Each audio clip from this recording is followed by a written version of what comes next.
This is Danielle Sanders from the Chicago Defender, and I am at the new Go Green Community Fresh Market located in the heart of Englewood at the corner of 63rd and Racine.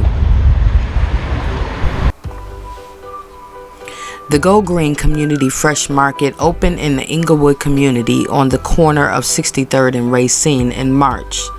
The Community Fresh Market has a commitment to increasing healthy food access, engaging urban farmers, and connecting the neighboring corner stores to foster a larger network of support. In addition to diversifying the food ecosystem's landscape on the south side, the Go Green Community Fresh Market hopes to be a pillar in the local community. The Go Green Community Fresh Market features fresh produce, halal, vegan and gluten-free options, a food kiosk with an in-house chef, discounts for reward members, wellness classes, community events, vendor support services, and a headquarters to the Corner Store campaign.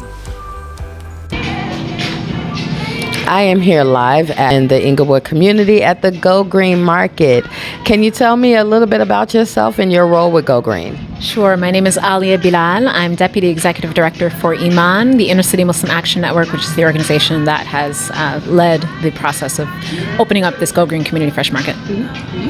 I am Sana Syed, Senior Director of Strategic Initiatives, which is the department that led the innovation, incubation, and institutionalization process of this market.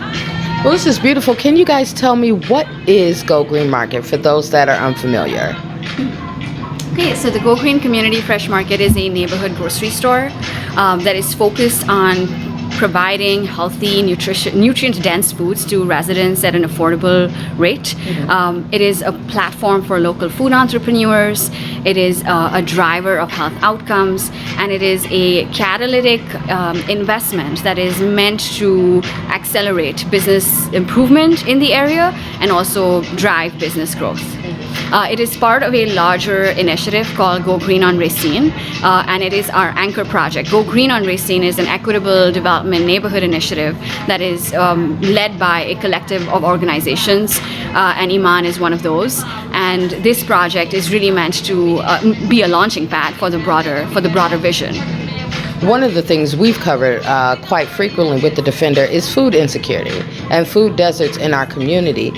I'm looking around, I'm seeing green and orange, like these beautiful colors of fresh food and produce. What was the process of putting this market together for this community? Yeah, well, this is really a 25-year vision in the making. IMAN, for all of its history, and we're actually in our 25th anniversary year as, right now, but, food access, food insecurity. I love the sound of that. That's always a good thing. But food access and making sure that our neighborhoods are places where people can access healthy, fresh food, can thrive holistically has always been a part of our work. For a long time, IMAN ran a corner store campaign that was working to focus on predominantly Arab and Muslim-run businesses, corner stores, liquor stores in predominantly black neighborhoods, and try to transform both the ways that those stores operated, the relationship that the corner store owners had with the neighborhood, and making those stores sites for access to health and wellness, and education around health and wellness. So this really kind of comes out of a long vision for how to do that in neighborhoods on the south side of Chicago, like this one here in Englewood.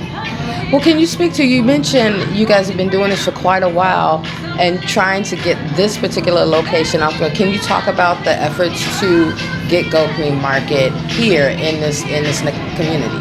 Yeah, so we had one of our corner store campaign partners, one of the operators that was part of the corner store campaign. He was actually located in this building, and our corner store campaign was often working with him to, help move the store closer towards what we envisioned a corner store could be. But then the market shut down, and that corner store shut down, and this building caught fire. So the building was in shambles. One of the leaders from the corner store campaign, who is also a RAGE, Resident Association of Greater Englewood member, she really sort of encouraged us to acquire this property. And we knew at some point that we could only get this far in our corner store campaign if we were just talking to the corner store operators, if we weren't actually being able to demonstrate what a viable alternative could look like. So that's really what got the whole journey started. That we acquired the building in 2016, and since then, it took a few years of fundraising, many years of fundraising before we were able to break ground in 2020. And it was a really celebratory moment when we did that. Yeah, I can imagine. I'm looking around. This is not, for those that don't know, this is not necessarily a health food store. This is, you can get snacks, you can get fruits and vegetables.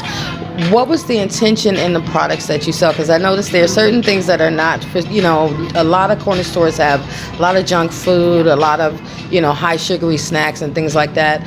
What was the intention in the products that you guys wanted to have in the store? So we were very intentional about that. We really wanted to make sure that it does not start to feel like a specialty health food store, even though it is our goal to drive health outcomes in the neighborhood.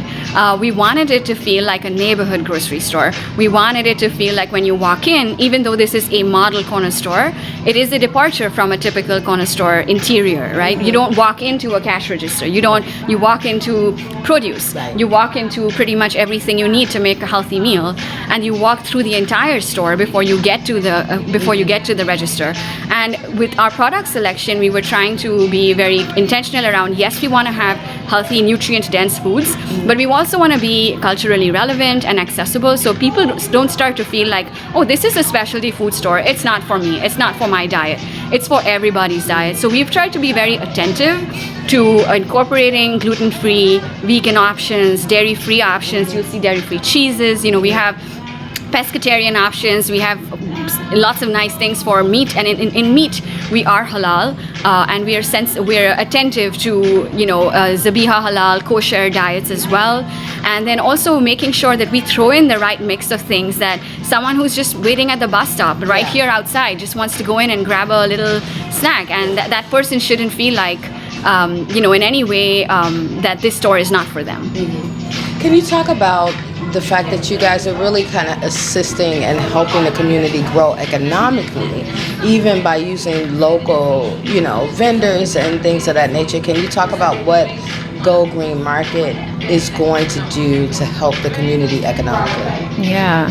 Well, we see this as an incubator. We see this as a kind of a launch pad for the kind of economic development that we know can happen in this neighborhood. One of the best signs for us that this is, thriving happened really even before the store opened, and that was that, when the glass started coming up and there were signs that life was really being poured into this, we saw some of the local businesses start to change their acts and start to brighten up their facades and make try to make some changes that would invite people in. And that's what we want to see. We want to see this as not just the end all be all. We want to see this as something that helps to continue to spark economic development in the area. And we want to see this as the kind of, when you go to the north side, you go to other, areas of the city of Chicago, it's not a question about, the fact that there are maybe 3 or 4 grocery stores in one area. Right. If there's a Whole Foods, there's a Trader Joe's, there's a, whatever it is in one area, that is because that kind of business begets business. And so, we want to be able to be that kind of standout business that does that, while also really empowering our local community, local entrepreneurs. We have got a whole section on here that's for locally sourced items. Yeah. We want, for local vendors to really see this as their place to promote their products as well. One of the things that really stood out to me as I was coming in is how open it is. There are no gigantic shutters, there are no steel bars on. It just is very welcoming. Was that intentional as far as with the design? Absolutely. So it was extremely intentional. Everything in terms of where it's located in the store and how the store, we had to make intentional decisions that we were not going to have, we weren't going to have shutters, for example.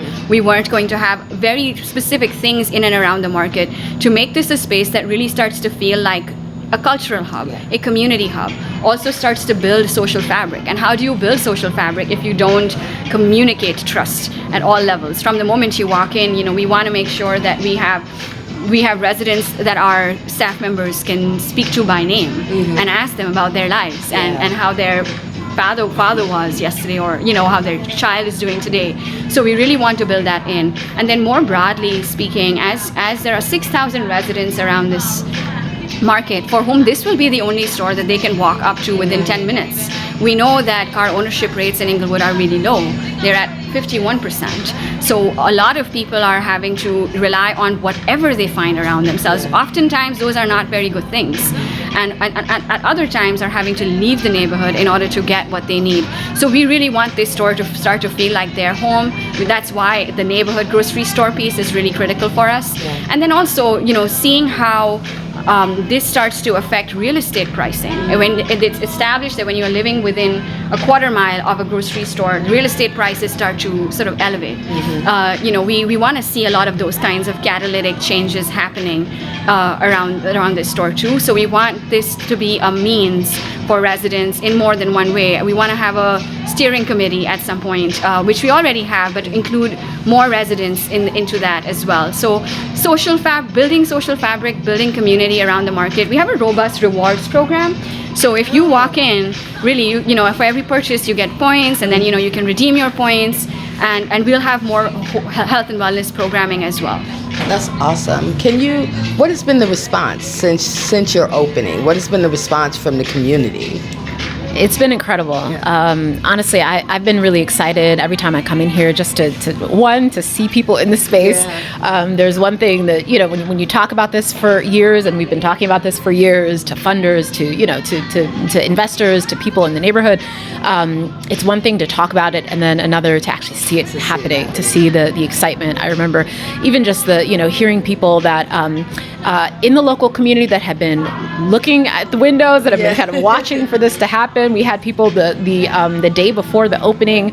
We saw someone in a car, from above, drive up, and she looked at the side. We saw her go, yes. And we were just like, yes, that's exactly what we want. So the reception has been really powerful. And it was just so beautiful and so heartening. There are narratives around low-income communities of color, and just watching their ability and their generosity to give when even not asked, without even being asked. We started to get tips. We were like, okay, $36 in a few days. That's some pretty generous tipping for a grocery store, because you don't typically tip at a grocery store. Yeah. What an incredible need that you guys are filling in the community. I can't thank you guys enough for talking to the Chicago Defender today. Thank you so much. It's been an honor. This is Danielle Sanders reporting for the Chicago Defender.